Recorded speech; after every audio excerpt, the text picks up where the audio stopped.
Imagine for a second, you're locked in a room, like a perfectly normal, featureless room.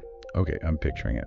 And if I asked you to map out every single place you could possibly move in there, it's pretty intuitive, right? You can step forward or backward. You can shuffle left or right. Right. And if you have a ladder, you can climb up or climb down. 3 axes, 6 directions. We are so fundamentally wired to perceive reality this way that we don't even question it. It's just the invisible cage of our existence. I mean, it's biological, really. Our brains evolved to dodge physical threats and find physical resources, so a 3-dimensional grid is the ultimate survival tool. Anything beyond that feels like a glitch in the software. Yeah, but what if I told you that the room you're standing in, the physical space you trust so implicitly, is only a fraction of the actual architecture of reality? What if the geometry of existence isn't just about where you can walk, but encompasses like the absolute limits of time, the raw data of your memories, and the very vector of morality? Well, it forces a complete collapse of how we categorize the universe. We tend to put physics in one box, psychology in a second box, and theology in a third.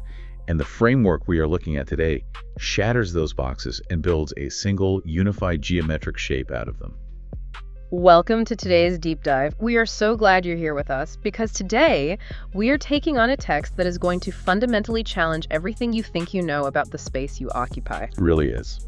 We are dissecting one astonishingly specific, incredibly dense passage from a foundational text of Jewish mysticism, the Sefer Yetzirah, or the Book of Creation. Specifically, we're looking at section 1.5, along with a mathematical array tied to it, known as Table 9. Right, and just to give a tiny bit of context for the listener who might be new to this, the Sefer Yetzirah is one of the oldest, if not the oldest, texts of esoteric Jewish mysticism. We're talking about a document whose origins stretch back nearly 2 millennia. Wow. Yeah. But it reads less like a religious scripture and more like, a quantum physics manual written in ancient Hebrew. And to ground us in that manual, I want to read the core passage that we are going to tear apart today. I want you to really listen to the repetition here, the sheer scale of what is being described. So here is section 1.5. Let's hear it. 10 sephiro of nothingness. Their measure is 10, which have no end. A depth of beginning, a depth of end, a depth of good, a depth of evil, a depth of above, a depth of below, a depth of east, a depth of west, a depth of north, a depth of south. The singular master, God faithful king, dominates over them all from his holy dwelling until eternity of eternities. Let's just sit with that language for a moment. A depth of beginning, a depth of east, a depth of good. The natural inclination is to hear this as poetry. Right, it sounds like a psalm. It totally does. It sounds like an abstract, beautiful meditation on the vastness of God. And that is the very first trap we have to avoid. How so? Well, if you read this as mere poetry, you miss the entire purpose of the text. This is a structural blueprint. The authors of the Sefer Yetzirah are doing something violently radical here. They are mathematically defining a literal 5-dimensional continuum. A 5-dimensional continuum, not a metaphor, an actual geometric grid. And we are going to unpack this piece by piece for you. Yes, we are. We'll build this 5-dimensional framework from the ground up. We'll dive into a mind-bending ancient mathematical proof regarding a 4-dimensional sword. Which is my favorite part, honestly. It's so good. And then we'll walk through a very specific cognitive exercise designed to let your 3D brain actually touch infinity, and we'll ultimately look at the nature of the creator who has to exist completely outside of this geometry. So we should probably start by building the room. Let's look at the basic architecture of reality. Let's do it. So we started with the 3D room. Up and down, north and south, east and west. The text refers to this block of space as the universe, defined by these 6 spatial directions. You're right, and let's also define a term the text uses right out of the gate. Sephirot. Yeah, it starts with 10 sephirot of nothingness. Exactly. Now, for anyone unfamiliar in Kabbalistic thought, Kabbalah being the broader tradition of Jewish mysticism, the Sephirot are essentially the 10 attributes or emanations through which the infinite reveals itself. They continuously create both the physical realm and the chain of higher metaphysical realms. So they aren't physical objects, like you can't touch them. They're more like foundational principles or channels of reality. Exactly. And the word itself shares a root with the Hebrew word for counting or number. They are the fundamental metrics of existence. So the text maps those 6 physical directions, up, down, north, south, east, west, to 6 specific sephirot. Okay, I follow that. But 3 dimensions only give you a frozen diorama. Yeah. To have a functioning reality, universe where things actually happen, you need more axes. Right, a frozen room doesn't do much. So the Sefer Yetzirah adds a fourth dimension, which is time. It describes this as a one-dimensional continuum consisting of two opposite directions, a depth of beginning and a depth of end. The past and the future. Yeah, the past and the future. The text calls this continuum the year. Think of it as a line running through the 3D room. You can slide forward into the future or backward into the past. Okay, so I'm totally with you on space. Up, down, left, right, that's just basic navigation. I'm with you on time, moving forward and backward on a timeline. But this is where the text throws a massive wrench into the gears for me. Here we go. It introduces a fifth dimension, spirit or soul. And the two directions on this axis are good and evil. A depth of good, a depth of evil. Yes, and honestly, this feels like we're mashing up a physics textbook with Sunday school. I could see why you'd say that. I mean, how can a moral concept become an axis on a graph? Space and time are measurable distances, you know? Good and evil are subjective human ethical choices. How are they geometry? You're hitting on the exact friction that makes this framework so revolutionary. To understand this, we have to completely strip away the emotional and cultural baggage we attach to the words good and evil. Okay. We have to look at them not as human behaviors, but as structural coordinates. Okay, so let me see if I can map this out. If I'm looking at, say, a thermometer. Good analogy. Hot and cold aren't physical places, right? I can't look at a map and say, I'm going to drive to hot today. But they are absolute directions on a specific axis. If I stand next to a bonfire, I can move closer to the heat source, or I can walk further away from it into the cold. That is a phenomenal way to visualize it. The bonfire in this model is the divine source, the absolute infinite. In the Kabbalistic system, the Sephirah that sits at the very top, closest to the divine, is called Keter, which translates to the crown. So Keter is the bonfire. Yes. Keter represents the ultimate proximity to the divine. Therefore, in this geometric system, good is not about whether you helped a little old lady cross the street. Good is simply the vector pointing toward Keter. It is the direction of proximity to the source. Which means evil is just the opposite vector. It's walking away from the fire. Precisely. Evil correlates to the lowest of the Sephirot, which is called Malkut, or kingship. Malkut represents the point furthest away from the divine source, the maximum distance on that axis. But wait, does that mean Malkut itself, like the concept of kingship or the physical world it often represents, is inherently evil? Because that sounds like a very dark way to view the universe. It's crucial we clarify that because the ancient sources are incredibly explicit on this point. Yeah. No. Malkut is absolutely and entirely good. Okay.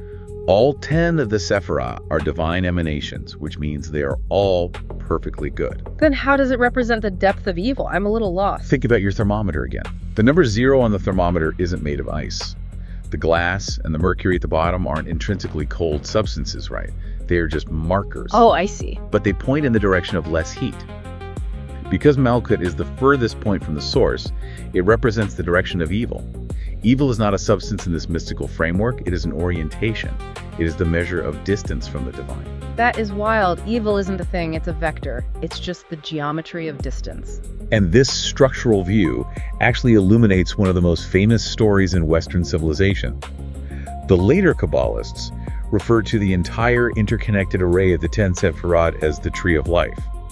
It's this massive multi-dimensional diagram. Like the classic image with all the interconnected circles. Right, but if you isolate just the center vertical column of that diagram, the straight axis running from Keter at the top down to Malkut at the bottom, Yeah. that specific axis is called the Tree of Knowledge. Like Genesis. The tree of knowledge of good and evil. Genesis 2.9. It is exactly that. It is on this specific central fifth dimensional axis that the concepts of good and evil are defined by their distance from each other. In fact, on this central column, there's a point of convergence, a quasi-sephira, called dot, which literally translates to knowledge. So when Adam and Eve eat from the tree of knowledge of good and evil, they aren't just suddenly realizing that stealing is bad. They are conceptually locking themselves into the fifth dimension. They are experiencing the geometric reality of distance from the divine. They fall into the awareness of the continuum. So when the Sefer Yetzirah says a depth of good, a depth of evil, it is giving you the polar coordinates for the spiritual dimension of existence, completing the 5D framework. 3 axes of space, 1 axis of time, 1 axis of spirit. That is a heavy, heavy room to be standing in. It really is. And honestly, I want to pivot and drill down into that 4th dimension a bit more, because the way the text handles time is just as radical as how it handles morality. a depth of beginning, a depth of end. It is, because the Kabbalists don't just view time as the ticking of a clock. They view time as deeply intrinsically psychological. They align the two directions of time, past and future, with two specific upper-level sephirot. Let's lay those out. What are they? The direction of the past, the beginning, is aligned with the sephirot called chakma. Chakma translates to wisdom. The direction of the future, the end, is aligned with bina, which translates to understanding. Wisdom for the past, understanding for the future. I mean, on a bumper sticker, that sounds nice. Yeah, it does. You need wisdom to look at history, and you need understanding to prepare for tomorrow. But knowing this text, it's not just a platitude. What are the actual mechanics of this in human experience? Let's look at the psychology of memory. In this system, wisdom, chakma, represents pure, unadulterated, raw memory. And the defining characteristic of pure memory is that it is completely nonverbal. Nonverbal. But when I remember a story from my childhood, I usually tell it in words. You communicate it in words. Yeah. But think about the instant before you open your mouth. Okay. How is the memory actually stored in your brain? It's a flash of an image, an emotion, a smell, a sense of spatial awareness. The past, in its rawest form, exists in the mind as a nonverbal mode. It is the foundational beginning of thought before anything is articulated or defined. Okay, so if I try to imagine a memory right now, yeah, you're right. It's like raw source code or just unformatted raw data sitting on a hard drive. It just is. It's only when I decide to bring it to the surface to share it with you that my brain suddenly scrambles to translate that raw data into English sentences. Exactly. The translation into language is a secondary process. The past itself is nonverbal wisdom. Now, contrast that with how we experience the future, which is bina, understanding. You can remember the past visually. But try to conceive of a future event without using language. Wait, let me try. Thinking about what I'm going to do tomorrow. I guess I can picture a room. But no, you're right. My inner monologue instantly kicks in. I have a meeting at 10, then I need to buy groceries. I'm essentially narrating a story to myself. You have to describe it to yourself to conceive of it. The future cannot be visualized purely as raw data because it hasn't happened yet. It must be constructed through verbalized thought. Wow. And in Kabbalistic tradition, this verbal nature of the future is associated with the 10 sayings of creation in Genesis. Let there be light, and so on. The name of God used in that creation account is Elohim, which represents this exact sephirah of bina, this verbalized, structured understanding. If the past is the raw, unformatted source code, the future is the user interface. It's the software window that you have to navigate using language and commands. That's a brilliant analogy. Yeah. And it leads to the next logical question, which is, how do we actually write that software? How do we build the future? Well, we don't have a crystal ball. We can only guess based on what's already happened. Yes. We can only know the future by extrapolating from our knowledge of the past. The Talmud, which is the central text of Rabbinic Judaism and Jewish law, has a specific phrase that defines this concept of bina, understanding. What's the phrase? It defines it as understanding one thing from another. You take the raw, non-verbal data of the past, you process it, and you extrapolate it verbally to construct the possibilities of the future. We take the silent past and we force it to speak to create tomorrow. Precisely. But the mysticism takes this a step further with a really specific biological metaphor, doesn't it? It does, and it's a metaphor that permeates a lot of ancient esoteric texts. It categorizes the past, wisdom, chakma, as masculine, and it categorizes the future, understanding, bina, as feminine. Why apply gender to time? That seems kind of out of nowhere. It's because of the mechanics of creation. The past is seen as the raw, unformed seed. It is active in the sense that it provides the foundational material. In the language of the mysticism, the nonverbal past impregnates the feminine future. I see. Right. Bina takes that raw, unformed seed of memory, incubates it, gives it structure, form, and language, and essentially gives birth to the future. It's an incredible chain of logic. We start with the physics of a timeline, we map it to the psychology of human memory and language, and then we map that to the biology of reproduction. It's a completely holistic way of looking at existence. And it connects everything. It does.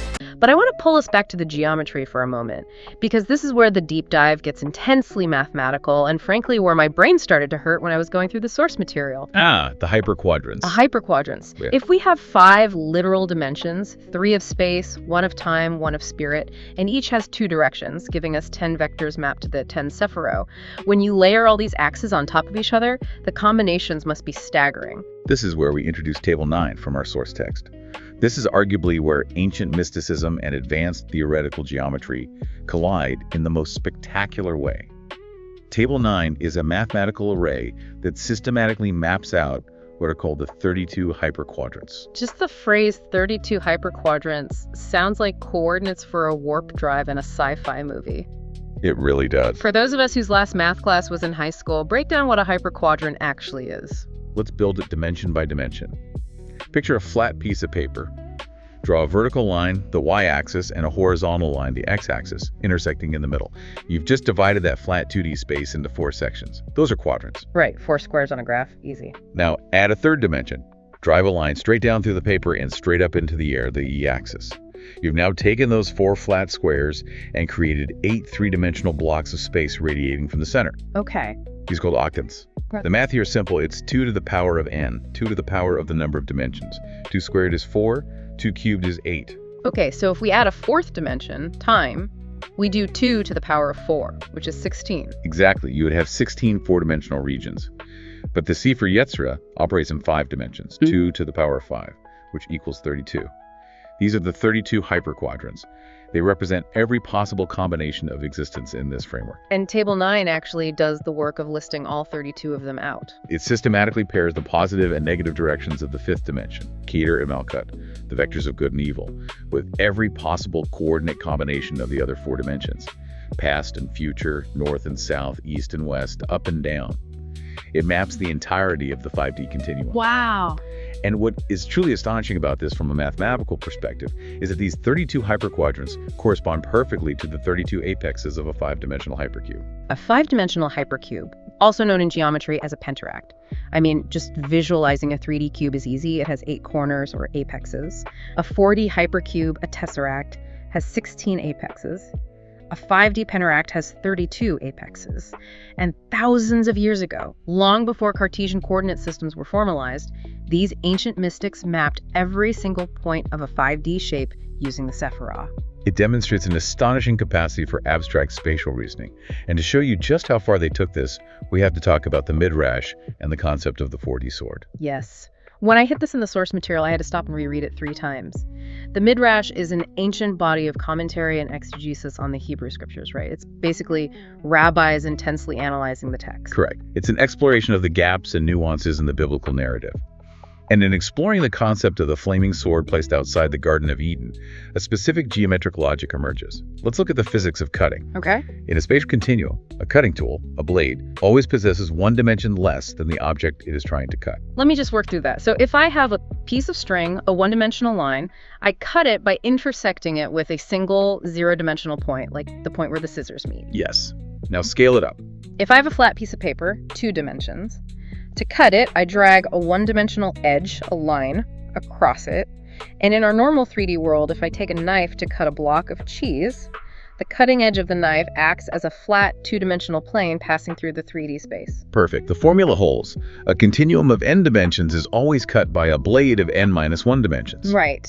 Therefore, if reality is a 5-dimensional continuum, as the Sefer Yetzirah establishes, and the divine wants to sever or cut through that continuum, well, what must the dimensions of the blade be? 5 minus 1. The blade would have to be a 4-dimensional object, a 4-dimensional hypercube. Yes, a 4-dimensional sword. Now let's look at the geometry of that sword. We discussed apexes earlier, the corners. Yeah. But let's look at the actual points of interaction. A standard 3D cube has 12 edges, right? Right. 4 on the top square, 4 on the bottom, and 4 connecting them. But a 4-dimensional hypercube, a tesseract, has a more complex structure of interaction. When it intersects with our 3D space, its boundary, its cutting surface, is defined by its apexes. A 4D hypercube has exactly 16 apexes. And the ancient Midrash, commenting on the sword that guards the way to the tree of life, literally states that God's sword has 16 faces, or edges, of interaction. That is just, it gives me chills. The Midrash states God's sword has 16 edges because the authors mathematically deduce that a blade cutting a 5D reality must be a 4D hypercube, and a 4D hypercube has 16 vertices. Exactly. It's not just a poetic metaphor about a really sharp, scary sword. It is a rigorous, flawless geometric theorem masquerading as theology. They were doing theoretical physics with the vocabulary of religion. They understood the dimensional math. I really want you, the listener, to just sit with that realization. The minds constructing the system weren't just writing nice fables, they were architecting reality with the precision that mirrors modern string theory. It's staggering. But this actually brings up a huge practical problem. The math works on paper, but as we established in the beginning, we are biologically trapped in a 3D mindset. How on earth is a human mind supposed to actually grasp a 5D hypercube? Because reading the math is one thing, but truly conceptualizing it seems impossible. The authors of the Sefer Yetzirah knew exactly how impossible it felt. Notice the careful phrasing in the text we read. It doesn't just say the direction of beginning or the vector of north. It says a depth of beginning, a depth of north. And right before that it says, their measure is 10, which have no end. That's the key. The text explicitly says their measure is 10, not their number is 10. The Sefer Yetzirah is defining an infinite continuum. The word used to describe each direction is Ein Sof, without end, absolutely infinite. Okay. In the linguistic tradition of the scriptures, the word depth denotes a vast, almost incomprehensible physical, mental, or conceptual distance. Like staring down into a massive canyon or a dark well where your brain just kind of short circuits trying to calculate how far down it goes. Exactly. There's a verse in Proverbs 25:3 that says, "The heavens for height, the earth for depth, and the heart of kings has no probing." Or in Ecclesiastes 7:24 regarding wisdom, "It is deep, deep. Who can find it?" Wow. These 10 depths of the Sefer Yetzirah represent the 10 directions extended out to absolute infinity. The text isn't just describing reality, it is providing an allegory, a cognitive pathway for the human mind to attempt to perceive the infinite being. But how do we walk that path? Because otherwise, we're just talking about impossibly large shapes that I can't actually picture. Is there a practical application here? There is. Embedded in this tradition is a very specific, demanding mental exercise. It is a meditative technique designed to stretch the mind beyond its biological constraints, to train it to depict the infinite. Because true infinity is a pure idea, it cannot be captured by language. Because language imposes limits, like we talked about. Exactly. As we discussed with the concept of the future, language imposes limits. To grasp the 5D depths, you have to transition your consciousness from verbal thought to nonverbal depiction. Okay, this is fascinating. Walk me through this. If I'm sitting in my living room, how do I actually practice conceptualizing the infinite? You take it one depth at a time. Yeah. Let's start with the depth of beginning, the dimension of the past. You sit quietly, and you attempt to picture an infinity of time stretching backward. You start small. You let your mind travel back to a minute ago, feel the reality of that minute, then push back to an hour ago, a day ago, a year ago. Okay, that part I can do. I can verbally narrate that to myself. Right. But you keep going. You push your mind backward to a century ago, a millennium ago, to the formation of the earth, the start of the universe. You continue forcing your consciousness backward until you reach a threshold where language and narration completely fail. Oh. You push until the verbal thought collapses under the weight of the concept, and you are left with just the pure, silent, nonverbal sensation of endless, unbounded time. Wow. It's like, okay, have you ever opened up a map app on your phone and you type in your address? Oh, sure. It zooms in on your roof, and then you take your fingers and you pinch to zoom out. First, you see your neighborhood block. Pinch again, you see your whole city. Pinch again, the state, then the continent, the whole globe. Yep. And some apps let you switch to a space view, zooming out to the solar system. But in this meditation, you never stop pinching. You just keep scrolling outward, backward, downward until your brain's entire sense of scale and proportion completely shatters. That is a phenomenal modern equivalent of exactly what this ancient exercise requires. It is cognitive overload by design. And once you achieve that nonverbal realization for the depth of beginning, you reset and do it for the depth of the future, pushing outward into eternity. I'm exhausted just thinking about it. Well, then you do it for the depth of good, imagining proximity to the divine source until the mind breaks, then infinite evil. And finally, you tackle the spatial dimensions, perceiving the endless height above the sky, the endless depth below the earth. It sounds utterly exhausting. It sounds like you were breaking your own brain to let the light in. You are, because the Sephirot themselves are infinite. By gradually, painstakingly training the mind to depict the infinite in all 10 directions, the individual learns how to conceptually climb the tree of the Sephirot. This is the mechanism for attaining communion with them. In the source texts, there is a reference to Psalm 130, the first verse, a song of steps. From the depths I call you, oh God. From the depths, I always read that as a metaphor for depression, like from the depths of despair, I'm calling out for help. But you're saying the depths are literal. They are dimensional. One calls out to God by meditating on these 10 infinite conceptual depths. By enduring the shattering of scale you described, one can ascend through a series of spiritual steps. That's why the psalm is titled A Song of Steps. It is not just poetry, it is a practical, navigational guide to traversing the 5D matrix of reality. Okay, all of this mapping, all of this geometry brings us to a massive, unavoidable philosophical trap. And frankly, it's the elephant in the room. Let's address it. If this 5D hypercube contains absolutely everything, all of physical space across the universe, all of time stretching endlessly backward and forward, and the entire spectrum of spiritual reality and morality, if it contains everything, then isn't that just God? Is God just the sum total of the 5-dimensional universe? Emphatically, absolutely not. And this is where the Sefer Yetzirah executes its most brilliant philosophical pivot. Immediately after defining this massive, all-encompassing, mind-shattering 5D continuum, the text firmly draws a line in the sand. It refers to God as the singular master. The singular master, God faithful king, dominates over them all. Yes. The Hebrew word used here for singular is yachid. Yachid indicates a complete, indivisible, absolute unity. The text places this word right after the depths to warn the reader not to fall into the exact trap you just described, the trap of pantheism. God is not a 5-dimensional being. But logically, why not? If God is infinite and the hypercube is infinite, why couldn't God just be the substance of the 5D hypercube itself? Because the very concept of dimensionality, by definition, implies plural parts. Think about it. Even the simplest physical object, a 3D cube, has a top, a bottom, a left side, a right side. It is constructed of interconnected components. It has parts. Right. To say that God is bound by dimensions, even 5 infinite ones, is to introduce an element of plurality into his essence. It would mean God is made of pieces. I see. And Yachid means indivisible, absolute unity. Exactly. The unity of God is absolute. He is not like a human being or a machine consisting of interacting parts. Therefore, the concept of dimensionality, height, width, time, past, future, simply does not apply to God at all. He is categorically outside the geometry. Okay, so God is entirely outside the 5D matrix. Yeah. But the text doesn't say he just ignores it, it says he dominates over them all. How does an entity completely outside of the dimensional continuum dominate what happens inside it? To understand the nature of this dominance, we have to dissect the specific Hebrew vocabulary used in the text. The Sefer Yetzirah says God dominates them all, and the Hebrew word used for this action is moshel. Now, in Hebrew, there are 2 distinct synonyms that both translate roughly to dominance or rule, melech and moshel.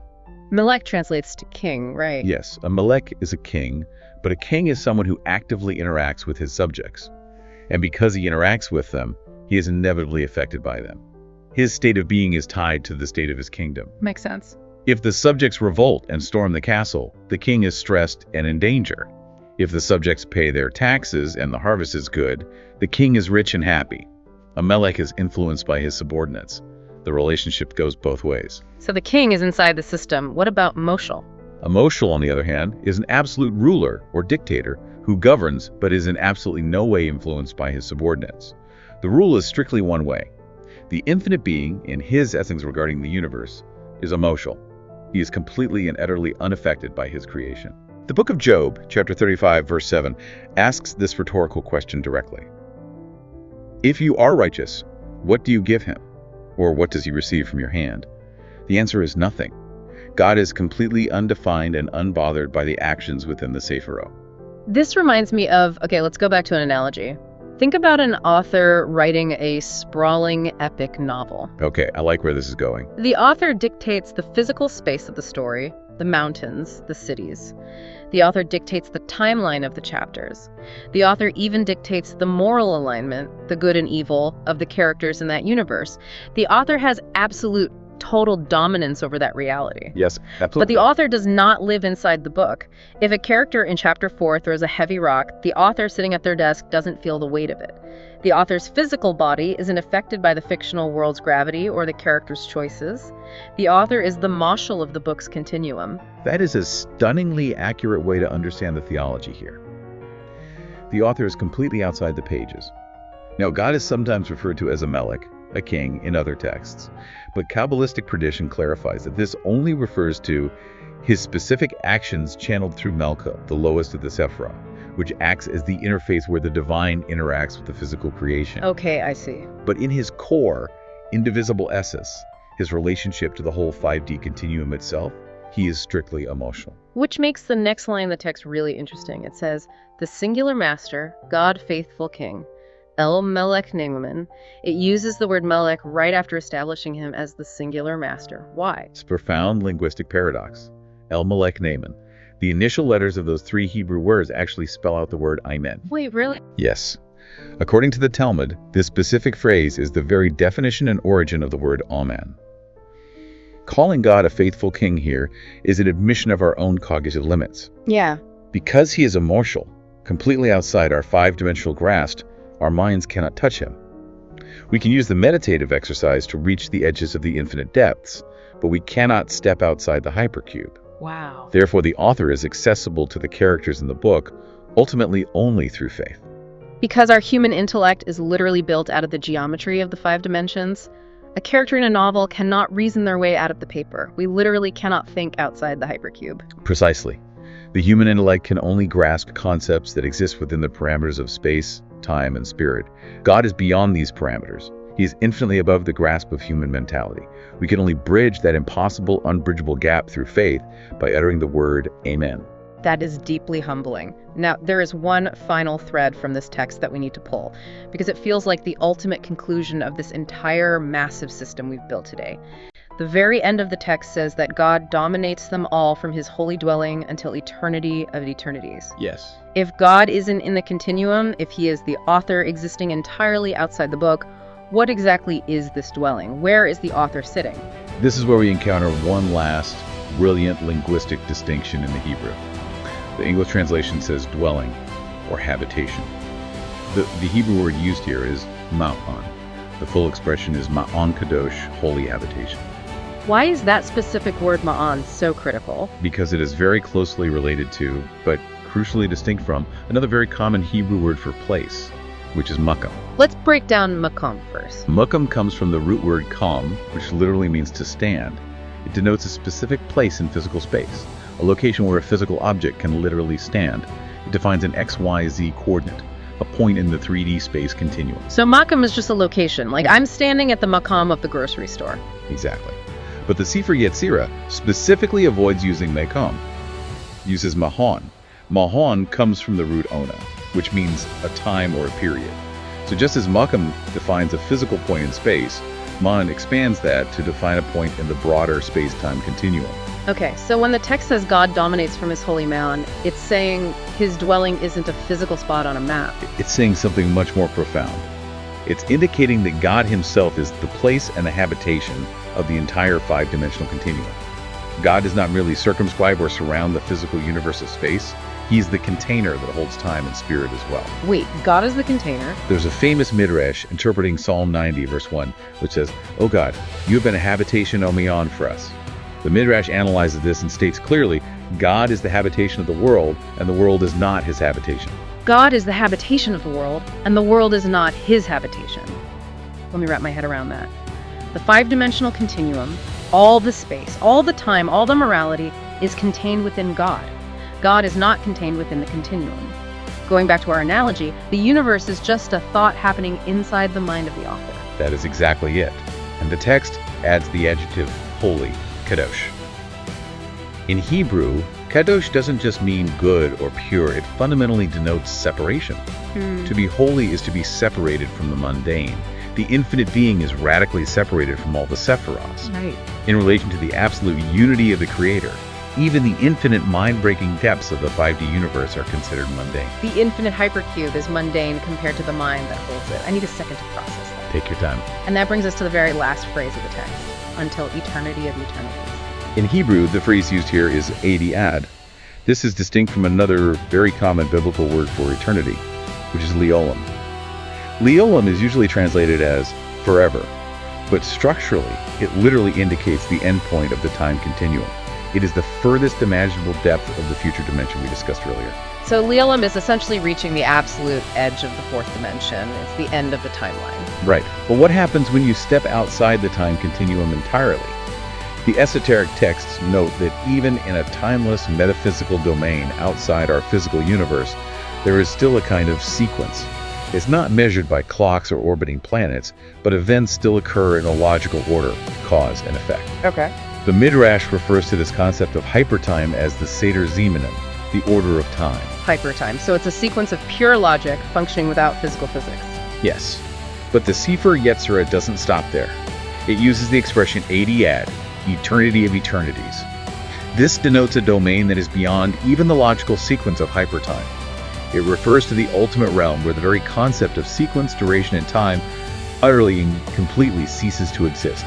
That is the true Me'on. That is the ultimate habitation of the singular master.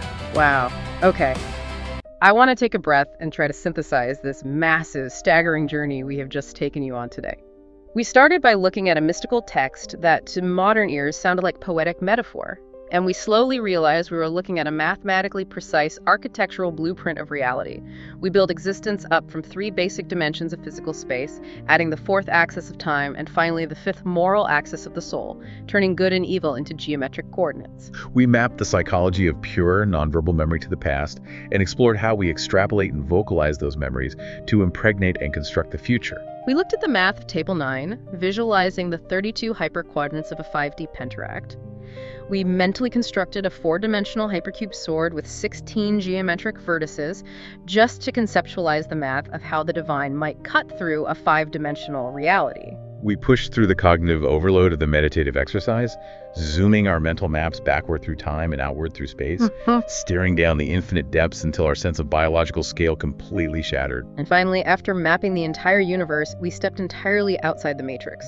We left the 5D hypercube to find the singular master, the indivisible author who is unaffected by the plot, who holds the entire universe, all space, all time, and all morality, as a mere thought, a habitation within himself, dwelling in a realm beyond even the concept of hypertime. It is a framework that strips away our hubris. It forces you to realize how infinitesimally small our standard 3D perception of reality truly is, and how mathematically, psychologically, and spiritually vast the true architecture of existence might actually be. It changes everything. It completely rewires how you look at the room you are sitting in right now. And as we wrap up this deep dive, I want to leave you with one final provocative thought to mull over based on everything we've explored today. Think back to the mechanics of time we discussed earlier. The past is wisdom, the nonverbal memory. The future is understanding, the verbalized extrapolation of that memory. Yeah. If the past and the future are truly just opposite directions on a single geometric axis, and if the future is simply impregnated by our nonverbal memories, built exclusively out of the raw data of what has already happened, then how much of tomorrow is actually new? That is the ultimate existential question of this geometry. Again, when you wake up tomorrow and make a choice, when you take a step into your future, are you actually creating something novel? Or are you just traveling along an ancient, already mapped out depth, a specific coordinate on a 5D hypercube that you've simply forgotten you already explored? If the future is just verbalized memory, well, maybe you've been here before. We want to thank you so much for joining us on this incredibly expansive deep dive into the Sefer Yetzirah. Keep questioning the reality around you, keep zooming out your maps, and keep exploring the depths on your own. We'll see you next time.